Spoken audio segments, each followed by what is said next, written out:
Hello, everybody, and welcome back to Juno New Origins, where last episode we landed here on Luna. It was a little bit awkward due to our thrust to weight, but we managed to pull it off. So I wanted to check our career here. We see a TT lander, a Luna flyby. That has to be a new craft. A Luna orbit also has to be a new craft. Okay. Let's see about just doing an EVA here and see if we get anything from that. So I'd like to come in here and have Yuri here EVA. Okay, and now Yuri is going to jump down here. There we go. And yeah, we get some walked distance on Luna. So that got us 10 tech points at any rate. I'm just wondering how far we'd have to go for another tier of that. Okay, 100. I'm not going to go any more than that. So that sounds good. Let's head back in. And we apparently don't like to be able to aim up. I wonder if this is due to the camera zoom? No. So I guess we're going to have to jump here. Okay. So if we were to jump at this point, and then we were to grapple up there, and then slowly retract it, that's going to bring us up here, and then we can enter. Perfect. So that looks great. Now, we're going to want to bring this over to a pretty steep pitch here. I want to put this at like 20-ish degrees, but our thrust to weight might not be quite high enough to actually go to 20. Let's see how it feels at 45. Actually, let's just go straight up for a bit and see how it feels, and then pitch over. So we need to get out of here and head back to Drew, right? So let's go. That did not fire up the engine. Okay, we might actually have to change what part we have selected. That's the command disk. That's the space capsule. Okay. The engine is not firing. Command disk? There we go. That's the one that controls this. So you can see that our thrust to weight is definitely not terrible at this point, at 1.85. And I want to bring this right on over to 45 degrees. Now, I want to be looking in at this trajectory here. This is still showing not applicable on the apoapsis, which is interesting. There we go. Now it's showing correctly. We can see that time to apoapsis is increasing. So the landing legs can, at this point, be retracted. Apparently that is going to be a one at a time thing. Noted. Cool. And our apoapsis is currently about 1 kilometer. I'm going to continue burning here at this 45 degree marker until such a time as our apoapsis is probably around 5 kilometers. I'm angling for a final orbit here of about 30. It's not going to be a tremendously significant orbit, and that's okay. So yeah, we're going to go to about 5, and then we're going to go straight on over. We need pretty much just horizontal speed. Let's call this good enough, and let's just go over horizontally here and watch this apoapsis. So the apoapsis is ticking down right now. This is, of course, because we need large amounts of lateral speed to actually miss the ground. But you can see the apoapsis is continuing to go up at this point. Up to 5.5 kilometers. And this is going down, but this is not going down at 1 second per second. It's close, but it's not quite there. We might have to burn a little bit more vertically here due to our thrust to weight. We'll see. Are we out of fuel here? We are, actually, and we should ditch this. So that's going to significantly increase our thrust to weight right there. And that's wonderful. So we can see we've got about 3 kilometers per second here to get back with. That'll be fine. Time to apoapsis is still ticking down with that thrust to weight. This doesn't feel like 0 degrees, does it?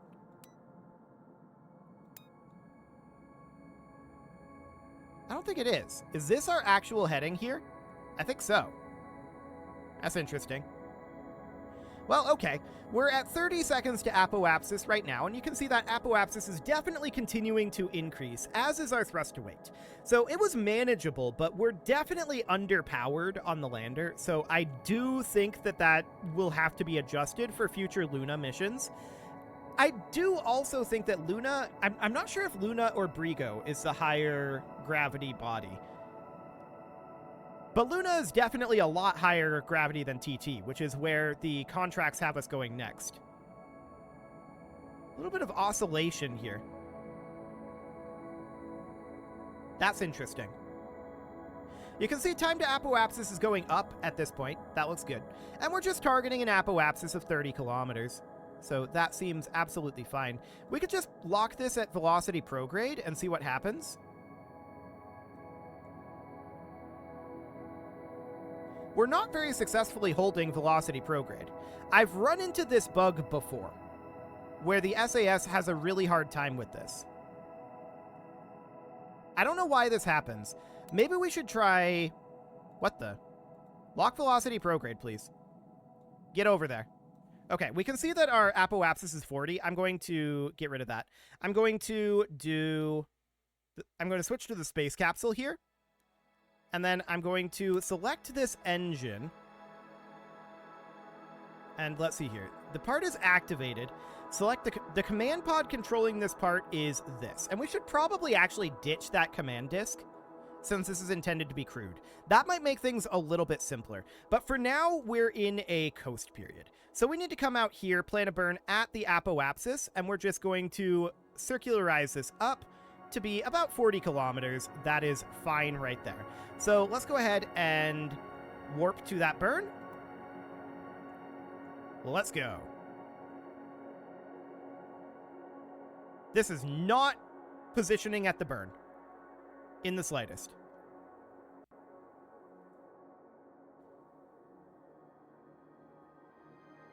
It's because of the gimbal, isn't it? Hang on. So you can see here that the gimbal is positioned correctly. But the craft is offset. That's interesting. That's definitely not the way I would expect that to work. Well, let's just get this into orbit. It's going to be 40 meters per second. Is this burn actually going... Oh, it's trying to happen. But we need to be at the command disk. Okay. Yeah, we need to only have one of these. I think that's very clear.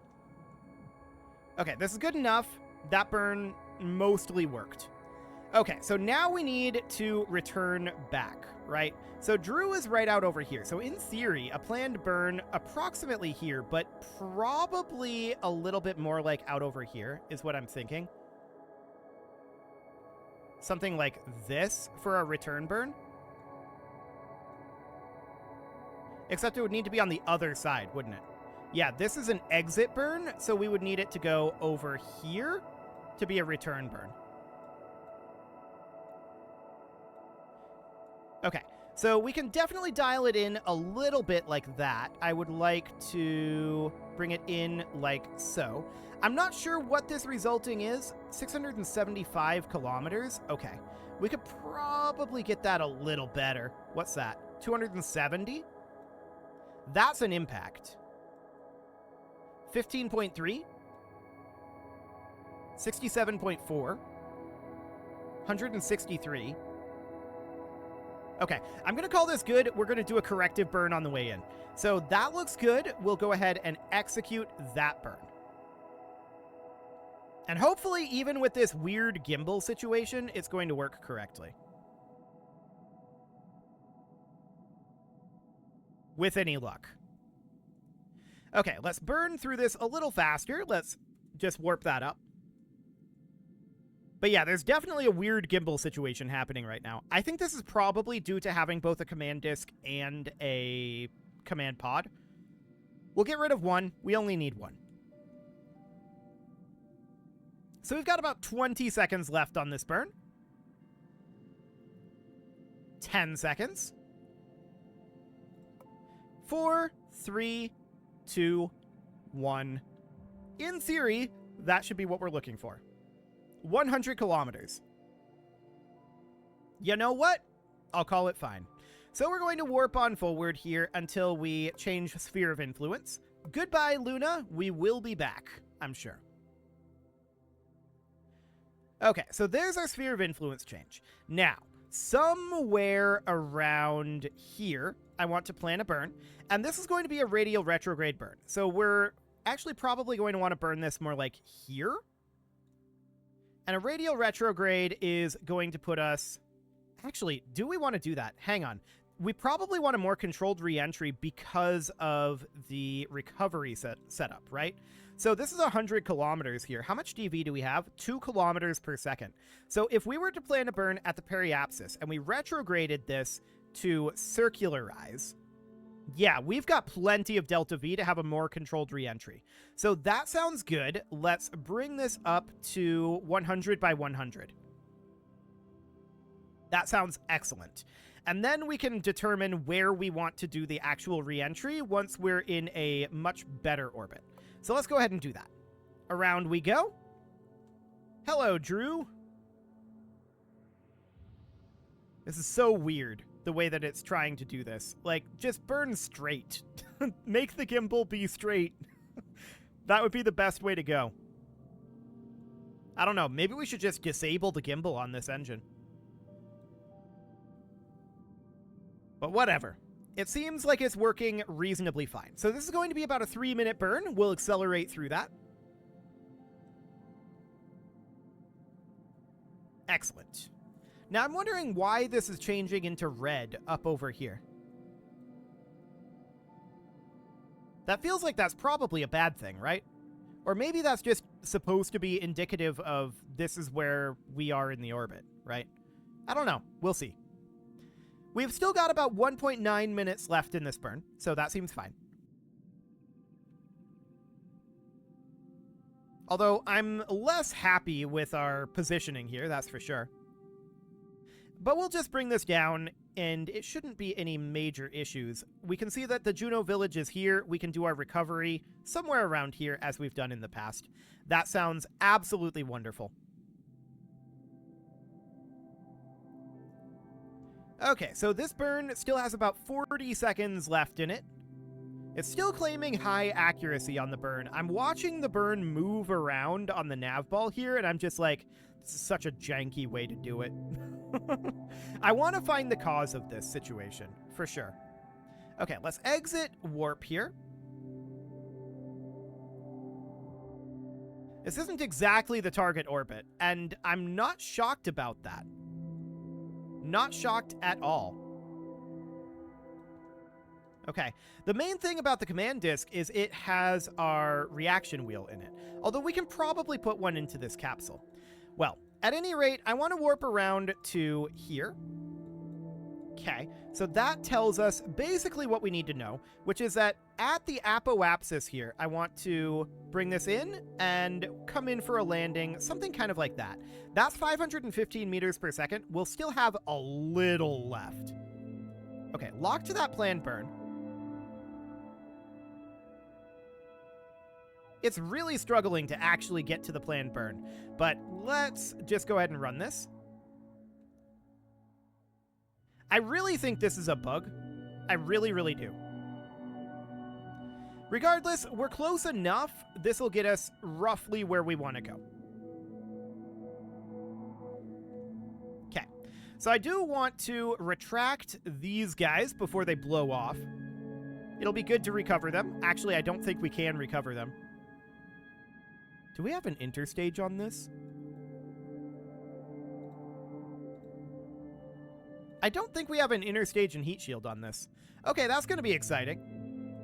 We're definitely going to be using our engine as a heat shield then. Yeah, that's an oversight. Okay, go ahead and lock this to retrograde at this point. Cool. Yes, we are interrupting the auto burn. That is absolutely understood. Okay. Can we lock to retrograde, please? This is going to be really, really awkward because it's refusing to lock to the location that we want it to. We can do it, though, if we switch to the space capsule. It's specifically the command disk that's having the issue, but the command disk is what controls this. So a re-entry burn is going to be interesting, for sure. What if we deactivate it and reactivate it?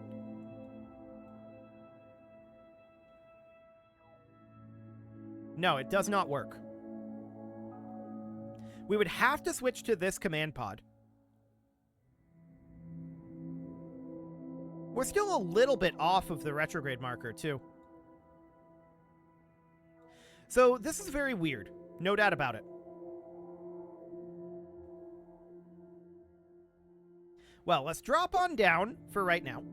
I would love to have us be at retrograde here, which we can do while we're in warp, which is mildly wild. Lock to velocity retrograde, please. And we're going to burn off the remainder of this speed, which isn't a lot. We don't have a lot of DV here, 114 meters per second. We're going to burn the remainder of that off eventually. I'm just keeping an eye on our temperature here. It's currently going down. This is a really weird orientation to be in.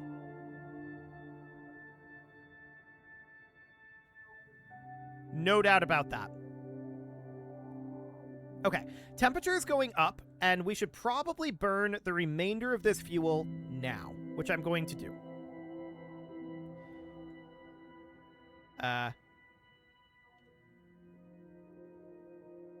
We don't appear... Oh, there we go. Now we can burn it, like that. We're going to burn off the remainder of that fuel and just slow ourselves down as much as we can there. So this engine is definitely building up heat. This was a significant oversight. If we're not able to recover that, that's my own fault. I want to keep an eye on this parachute, which is, of course, currently packed, and the max speed is 1 kilometer per second. This fuel tank is taking heat damage. It has no explosive power at this point, so that should be relatively okay. We're slowing down, and I'm keeping an eye on the amount of damage here. We're going to lose this tank very soon. There it goes. Did that bring our capsule with it? It did. Okay. Well, that is my own fault. I definitely should have considered that. So I'm surprised that that brought the capsule with it, but it's fine. So we're going to end that flight. There's no craft to recover. No. I don't want to do any of this. I want to just accept this.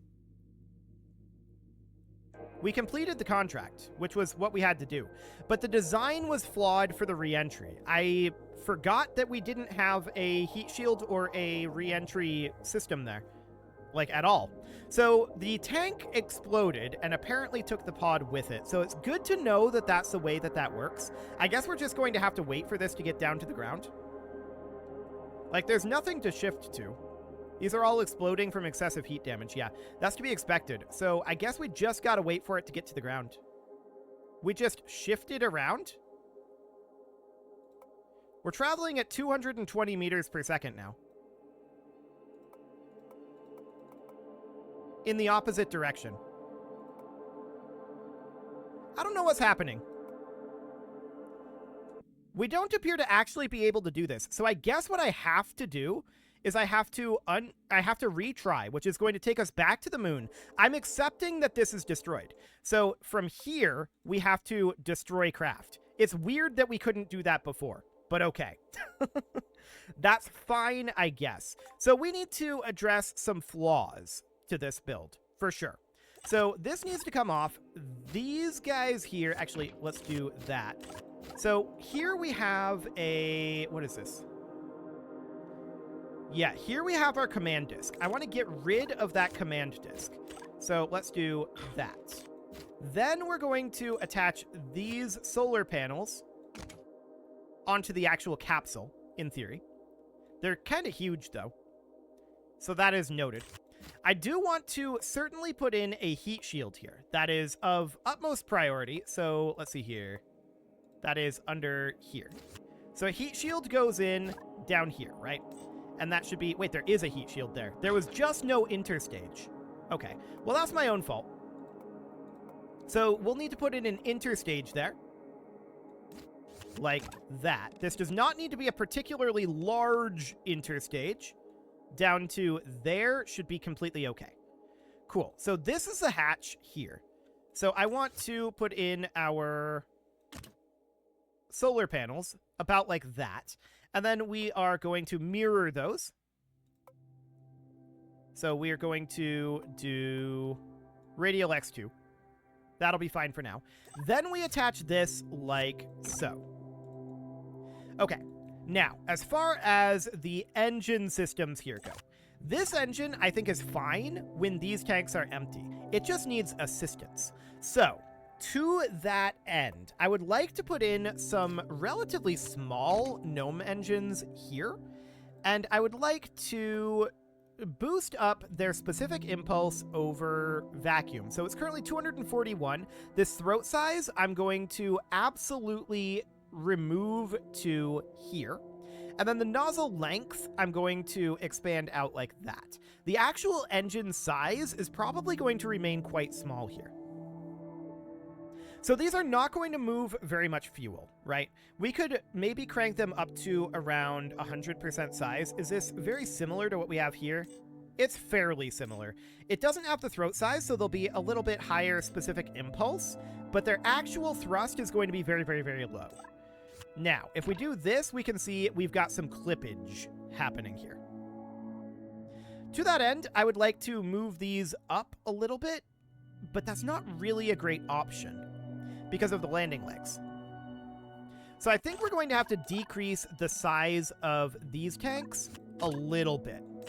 So maybe something like that would be what we'd be looking at. So that'll give us a lot more power in this stage. That'll fix our re-entry problem, which I should have done, but whatever. And that should all be quite good. So at this point, I think that this is relatively solid. There were definitely issues with it, and I'm not necessarily super happy with the way that this is aligned right now. I'm still not super happy with it.